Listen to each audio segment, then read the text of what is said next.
لا إله إلا الله محمد رسول الله لا إله إلا الله محمد رسول الله۔ یہ بات ذہن میں رکھیے گا کہ اللہ نے ہر دور میں انبیاء کے پاکیزہ وجود اور اولیاء صلحاء کے پاکیزہ وجود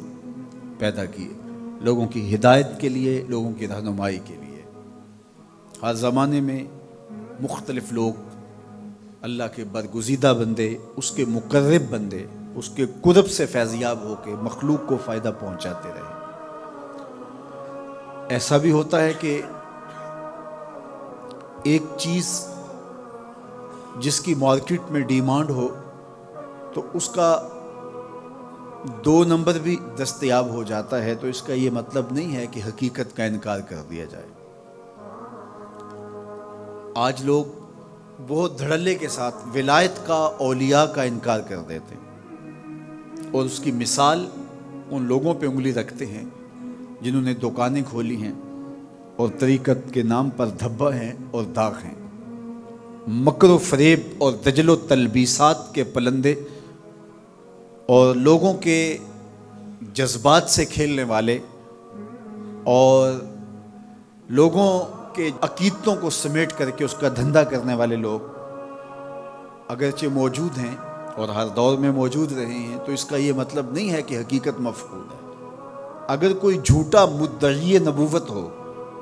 اور مختلف ادوار میں ہوئے بھی، تو کیا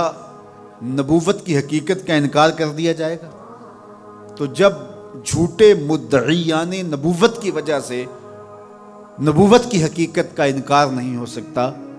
تو جھوٹے مدعیان ولایت کی وجہ سے ولایت کا بھی انکار نہیں ہو سکتا۔ لیکن چونکہ انبیاء علیہ السلام کا پاکیزہ وجود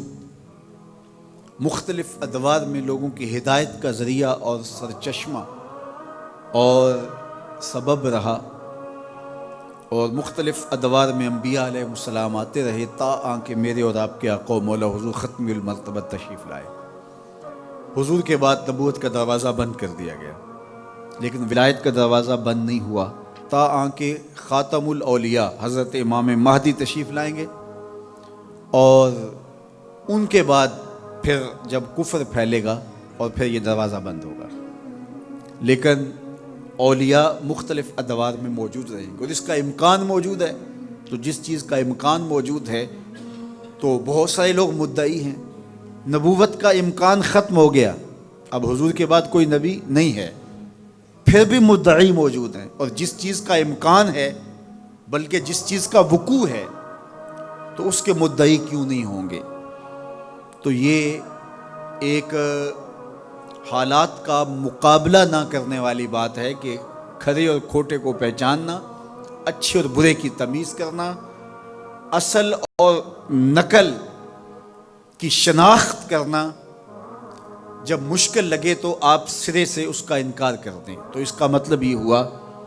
کہ ہم اپنے لیے ان پاکیزہ لوگوں کی ضرورت محسوس نہیں کرتے، ورنہ ہم کیسے انکار کریں گے؟ اگر ہمارے بدن کو ادویات کی ضرورت ہو، ایسی بیماریاں لاحق ہو جائیں اور مارکیٹ سے 2 نمبر ادویات بھی موجود ہوں اور 1 نمبر ادویات بھی ملتی ہوں، تو ہم تلاش کر کے 1 نمبر تک پہنچنے کی کوشش کرتے ہیں۔ تو اگر روح بیمار ہے اور اس کے معالج ہمیں چاہیے اور ہم سمجھیں کہ اس کے بغیر چارہ نہیں ہے، تو پھر ہمیں حقیقت تک پہنچنے کے لیے کوشش کرنا ہوگی، اور اس کا انکار کر دینا یہ سوائے حماقت اور نادانی کے اور کچھ نہیں۔